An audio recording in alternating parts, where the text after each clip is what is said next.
Hello, सर्वांचं स्वागत. आजच्या लेक्चरमध्ये आपण नियोजनाचे महत्त्व जाणून घेऊया. पाठ्यपुस्तकामध्ये तुम्हाला याबद्दल काही 10 मुद्दे दिलेले आहेत. त्यापैकी पहिल्या मुद्द्याची चर्चा करूया की त्यामध्ये पूर्वी नियोजन म्हणजेच काय, तर नियोजन आपल्याला माहितीच आहे की नियोजनामध्ये आपण कोणतं कार्य करायचं आहे, कशा पद्धतीने करायचं आहे, केव्हा करायचं आहे आणि कोणाकडून करायचं आहे याबद्दल विस्तृत आराखडा तयार करत असतो. म्हणजेच नियोजन जे आहे ते नियोजन व्यवस्थापनाच्या प्रत्येक कार्याची जी सुरुवात आहे ती नियोजनापासून होत असते. म्हणजे एक मूलभूत कार्य आहे. नियोजन हे एक मूलभूत कार्य आहे जे पूर्वानुमानाच्या साहाय्याने अनिश्चित भविष्यातील धोका कमी करते. आपल्याला माहिती आहे की पुढं काय होणार आहे, संघटनेमध्ये संस्था चालू राहील अथवा न राहील हे सांगता येत नाही, किंवा संस्थेमध्ये तोटा होईल किंवा नाही, नफा होईल किंवा नाही, या सगळ्या गोष्टी अनिश्चित असतात. म्हणजे भविष्यामध्ये जर काही संकट येणार असतील, काही समस्या उद्भवणार असतील तर त्या अनिश्चित असतात. म्हणजे भविष्यातील अनिश्चित पण ही जी संकट आहेत, हे जे धोके आहेत ते कमी करण्याचं कार्य संस्थेला करता येतं आणि त्यासाठीचं माध्यम आहे नियोजन.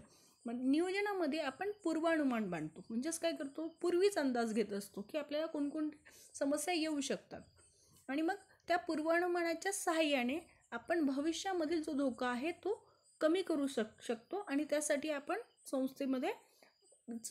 संस्थेचा जो कार्यक्रम आहे तो पूर्वीच संस्थेचा कार्यक्रम हा पूर्वीच त्याचे आराखडा तयार करू शकतो. म्हणजे कामं कशा पद्धतीने करायची आहे आणि आपण आपल्याकडे आता सध्या कोणकोणत्या उपलब्ध साधनं आहेत, संस्थेमध्ये कोणती उपलब्ध साधनं आहेत आणि त्यांचा वापर आपण कशा पद्धतीने करीत आहोत त्याचा एक आढावा घेता येतो. म्हणजे आपल्याला कोठे व कसे जावयाचे आहे, म्हणजे आपण कोठे आहोत आणि आपल्याला कसे जायचे आहे याबद्दलची रूपरेषा ठरविणे.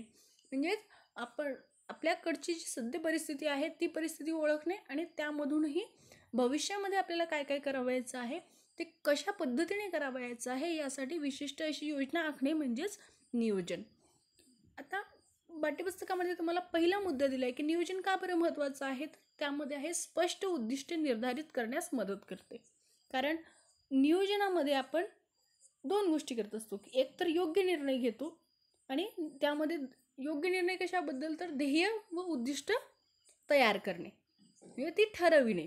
आणि मग दुसरं काम आहे त्याच्यामध्ये की ध्येय आणि उद्दिष्ट एकदा तयार झाले की ती साध्य करण्यासाठी, ती मिळवण्यासाठी योजना तयार करणे. आता नियोजनामध्ये नियोजन जे आहे ते नियोजन ध्येय आणि उद्दिष्ट ठरविणे व ती साध्य करण्यासाठी योजना तयार करण्याशी संबंधित आहे. यामुळे व्यवस्थापकाला संघटनेच्या सद्य परिस्थितीचे विश्लेषण करून त्या आधारे भविष्यात इच्छित स्थान मिळवण्याचा मार्ग ओळखण्यास मदत होते. म्हणजे याचाच अर्थ काय, तर नियोजन जे आहे ती नियोजनामध्ये ध्येय निश्चितीपासून त्याची सुरुवात होत असते. की नियोजनामध्ये आपण ध्येय कोणते आहेत किंवा उद्दिष्ट कोणती आहे ती आधी ठरवित असतो.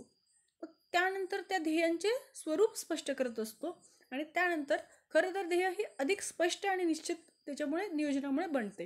म्हणजे प्रत्यक्ष संस्थेची ध्येय कोणकोणती आहेत आणि ती कशा पद्धतीने गाठायची आहेत हे आपल्याला कर्मचाऱ्यांना जर लक्षात आलं तर कर्मचारी निश्चितच ते लक्ष जे आहे, जे टार्गेट ठरवलं आहे ते टार्गेट पूर्ण करू शकतील.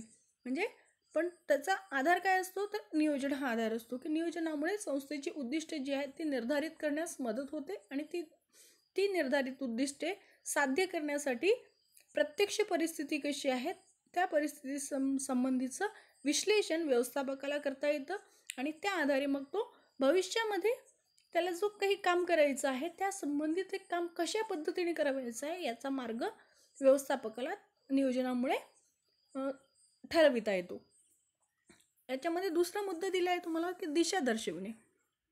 दिशा दर्शविते. नियोजन जे आहे ते व्यवस्थापकाला दिशा दर्शवित असते. कशा पद्धतीने दिशा दर्शविते, तर व्यवस्थापक आणि संस्था दोघांची उद्दिष्ट हे नियोजनामध्ये आपण निर्धारित करतो. हे आपण पाहिलंच की नियोजनामुळे ध्येय आणि उद्दिष्ट स्पष्टपणे नमूद केलेली आहेत, हे सुनिश्चित होते. ती मार्गदर्शक म्हणून काम करतात आणि योग्य वेळी योग्य मार्गाने योग्य गोष्टी करण्यासाठी मार्गदर्शन करतात.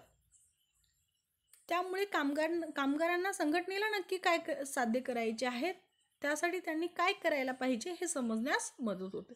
आता जेव्हा अपेक्षित उद्दिष्ट जेव्हा साध्य करायची असतील त्यासाठी नियोजन जे आहे ते योग्य पद्धतीने करणे, योग्य नियोजन असणे अत्यंत महत्त्वाचे आहे. त्याशिवाय आपल्याला योग्य दिशा मिळणार नाही. योग्य नियोजन योग्य दिशा दर्शविते. व्यवस्थापकाला आपल्या सहकार्यांना योग्य दिशा देता येते आणि मग त्यामुळे योग्य वेळेला योग्य काम करून अपेक्षित निकाल मिळवता येतो. म्हणजे ज्या वेळेला जे काम करायला पाहिजे त्याच वेळेला ते काम जर केलं तरच त्यामधून येणारे जे परिणाम असतात ते कधीही चांगले असतात, सकारात्मक असतात, संस्थेच्या प्रगतीसाठी ते महत्त्वाचे असतात. पण तेच काम जर तुम्ही कालांतराने केलं, म्हणजे ज्या वेळेला आवश्यकता असेल त्यावेळेला न करता काही वेळानंतर ते जर काम केलं तर त्यामधून मिळणारे जे निकाल असतात, म्हणजे जे परिणाम असतात ते संस्थेच्या हिताचे असतीलच असे नाही. नियोजनामुळे सगळी कार्य जी आहेत ती सहज आणि व्यवस्थित पद्धतीने करता येतात. म्हणजेच यामुळे कामगारांना जर स्पष्टता असेल की आपल्याला संघटनेला नक्की संघटनेचं उद्दिष्ट काय आहे, ध्येय काय आहे, त्यांना संघटनेला काय करायचं आहे, तर कामगारसुद्धा त्या पद्धतीने ते काम करण्यास त्यांना सहज, नियोजन चांगलं असेल तर त्यामुळे सहज त्यांना मदत होते की, आणि कामगारांना सुद्धा कळतं की त्यांना नक्की काय करायचं आहे. आता ध्येय ठरवणे, उद्दिष्ट ठरवणे हे नियोजनामध्ये आहे. ते उद्दिष्ट कशा पद्धतीने गाठायचं आहे त्याच्या संबंधित दिशा दर्शवण्याचं काम जे आहे ते नियोजन करत असतं. तर त्याच्या कामगारांना ते दिशा नक्की कोणत्या पद्धतीने काम करायचं आहे या संबंधी त्यांना स्पष्ट सूचना त्याच्यामध्ये दिलेल्या असतात. त्याच्या पुढचं दिलं आहे त्याच्यामध्ये की तिसरं कार्य आहे नियोजनाचं, की आता कामगारांना जर स्पष्टता असेल त्यांच्या कामाच्या संबंधित तर त्यामुळे त्याचा परिणाम काय होणार, तर त्यांच्या कार्यक्षमतेमध्ये वाढ होते. नियोजनामुळे कार्यक्षमतेत वाढ होत असते.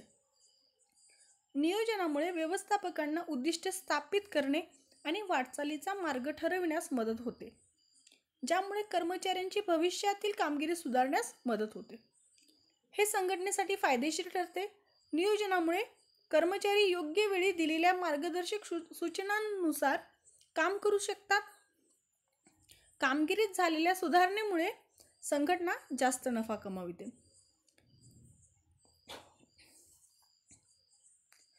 आता नियोजन जेवढं चांगलं असेल, चांगल्या नियोजनामुळे संस्थेमधील कर्मचारी जे असतात ते कर्मचारी कार्यक्षमपणे त्या ठिकाणी काम करू शकतात. संस्थेचं जर ध्येय जे आहेत आणि त्या संस्थेमध्ये उपलब्ध जी काही साधन सामुग्री आहे यांच्या मदतीने संस्थेला आपले काम कमी खर्चामध्ये आणि जास्तीत जास्त चांगल्या पद्धतीने करता येते. आता त्यामुळे परिणाम काय होतो की खर्च आणि वेळ, पैसा यांच्या सगळ्यांमध्ये बचत होते. खर्च कमी होतो. आता फक्त खर्चच कमी न होता त्याच्यामध्ये कार्यक्षमता सुद्धा वाढते. चा परिणाम काय होणार, मग कार्यक्षमता जर वाढली तर परिणाम नफ्यामध्ये होतो, म्हणजे संस्थेला त्याच्यामुळे नफा मिळत असतो. वेळेचा अपव्यय होत नाही, साधन सामुग्रीचा अपव्यय होत नाही आणि जे काही संपत्ती त्या संस्थेमध्ये असते त्या संपत्तीचा पुरेपूर चांगल्या पद्धतीने वापर हा नियोजनामुळे त्या संस्थेमध्ये करता येत असतो. म्हणजे आणि त्यामुळे काय परिणाम होतो की नियोजनामुळे मग कर्मचारी जे असतात ते कर्मचारी योग्य वेळी त्यांना ज्या सूचनासुद्धा मिळतात त्या सूचनासुद्धा योग्य मार्गदर्शक सूचना असतात आणि त्यांच्यामुळे ते कामसुद्धा व्यवस्थितपणे करू शकतात. कर्मचाऱ्यांनी काम व्यवस्थितपणे केले असेल तर काय होईल, संघटनेला फायदा होतो. त्यांच्या कर्मचाऱ्यांच्या कामगिरीमध्ये सुधारणा झाली असेल तर कर्मचाऱ्यांची कार्यक्षमता वाढते आणि संघटनेची उत्पादकता वाढत असते, म्हणजे संघटना जास्त प्रमाणामध्ये नफा कमाविते. चौथा मुद्दा दिलाय तुम्हाला, जोखीम कमी करते. आता नियोजनाचा परिणाम हा संघटनेची जोखीम कमी होत असते.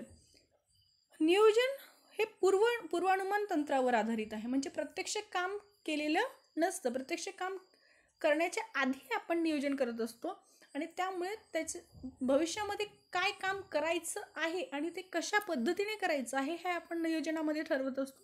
म्हणून आपण काय करतोय, भविष्याचा अंदाज बांधतोय, त्यालाच आपण पूर्वानुमान असे म्हणतो. म्हणून असं म्हटलंय की नियोजन हे पूर्वानुमान तंत्रावर आधारित आहे. या प्रक्रियेमध्ये भविष्याचा अचूक बोध घेऊन भविष्यात होणाऱ्या बदलांचा अंदाज बांधला जातो. या प्रक्रियेमध्ये भविष्याचा अचूक बोध घेऊन म्हणजे भविष्यामध्ये आपल्याला काय करावायचं आहे किंवा पुढे चालून कशाची डिमांड असेल, कोणत्या पद्धतीने लोकांची आवडीनिवडी बदलत आहेत, लोकांना कोणत्या वस्तूंची आवश्यकता आहे, त्यांचा कल कोणत्या गोष्टीकडे आहे, अशा भविष्याचा अचूक बोध म्हणजे अचूक अंदाज बांधला जातो आणि भविष्यामध्ये कोणकोणते बदल संभाव्य असतात आहेत या सगळ्यांचा अंदाज घेऊन त्यावर आधारित नियोजन केलं जातं. नियोजन भविष्यात करावयाची कामे आधीच निश्चित करत असल्याने होणाऱ्या बदलांना व अनिश्चित घटनांना सामोरे कसे जायचे याचा मार्ग दाखविते. तर ऑब्वियस आहे की काम केलेलं नसतं आणि कामसुद्धा भविष्यात करावायचं असतं आणि मग त्यामध्ये जी कामे आपल्याला भविष्यामध्ये करायची आहेत त्यामध्ये कोणकोणत्या अडचणी येऊ शकतात किंवा कोणकोणते बदल संभावित आहेत, कोणकोणत्या गोष्टी चेंज होणार आहेत आणि जर तो बदल जर झाला त्या पद्धतीने म्हणजे बदल दोन प्रकारचे, सकारात्मक आणि विपरीत. आता जर सकारात्मक बदल झाला तर तो संस्थेसाठी चांगला असतो, पण जर विपरीत बदल झाला तर त्यावेळेला संस्थेला मोठ्या समस्येला तोंड द्यावं लागतं आणि मग अशा अनिश्चित घटनांना त्या वेळेला कसं सामोरं जायचं म्हणजे त्यांचा सामना कसा करायचा, त्यामधून आपला मार्ग कसा सुचवायचा याबाबत मात्र योग्य जर नियोजन चांगलं असेल, योग्य असेल तर त्या ठिकाणी तुम्हाला अनिश्चित घटनांना सामोरं जाण्याचा मार्ग नियोजनामध्ये दाखविला जातो. बदल किंवा धोके पूर्ण काढून टाकले जाऊ शकत नाहीत.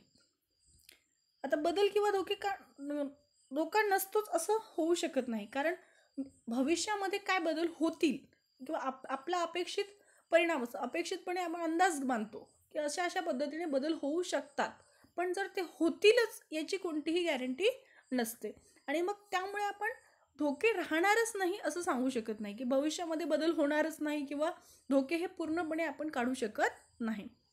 हे धोके टाळणे शक्य नसते, परंतु त्यांचे अनुमान करणे व प्रतिबंधात्मक उपायांनी त्यांना हाताळणे शक्य असते. म्हणजे या धोके आपण पूर्णतः टाळू शकत नाही, म्हणजे असं सांगू शकत नाही की भविष्यामध्ये आपल्याला कोणत्याही धोक्याला कोणतीही रिस्क घ्यावी लागणार नाही, पण जर बदल हा विपरीत असेल तर त्यावेळेला संस्थेने त्या बदलाला कसं सामोरं जायचं याचा योग्य तो मार्ग आपण नियोजनाच्या आधारे ठरवू शकतो. म्हणजे आपण धोके टाळायचे कसे आणि त्यासाठी अनुमान करतो की आणि त्या संबंधामध्ये आपण प्रतिबंधात्मक उपायांनी त्यांना हाताळणे देखील आपल्याला सहज शक्य होते की आपल्याकडे जर आधीच त्या संबंधी उपाययोजना असेल तर मात्र त्या धोक्याचा परिणाम हा संस्थेवर होऊ शकत नाही किंवा झाला तरी तो कमी प्रमाणामध्ये त्याचा प्रभाव असतो आणि त्यामुळे आपण जर नियोजन चांगलं असेल, योग्य असेल तर भविष्यामधील जी जोखीम आहे ती जोखीम आपल्याला नियोजनामुळे कमी करता येते. आजच्या लेक्चरमध्ये एवढेच. धन्यवाद.